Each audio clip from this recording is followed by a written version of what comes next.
রাত্র 12টা বাজে আমার বাসুর ছেলের বিয়ে, সবাই বরযাত্রী গেছে। আমরা ঘরের মধ্যে, আমার বাড়িতে আমি একলা, আমার শাশুড়। তারা যায় এসে গেছে, দিদি গেট খুলেন। আমি এত রাত্রে গেট খুলুন, আপনারা কেডা? আমরা থানার থেকে আছি, আমি গেট খুলে দিচ্ছি।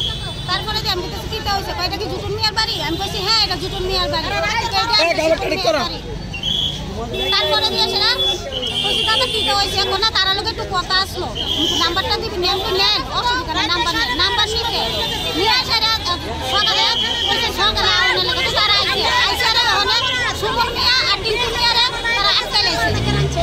আমরা খবর দিচ্ছি, আমরা কি অভিযোগ তো আমরা বলছে না, কিছুই কো না। অভিযোগ কিটা আমরা তো জানি না, কিছু জানি না। তাহলে তারা বটতলা থানা থেকে কইছে পশ্চিম থানাত লয়ে আইতাছে। আমরা পশ্চিম থানা যাইছি, আয়েশা দি তারা নাই, তারা রাজ্য নাই, না তারা নিজ ওখানে আমরা কি তারা না লয়ে দিকে যাবো? আপনারা কি কোন, আমরা তো তারা না লয়ে যাইতাম না। তারা এটা কি করতেছে? পুলিশ তো পুলিশের কাজ করবো, ঠিক আছে, তারা সাক্ষী লইবে, প্রমাণ লইবে।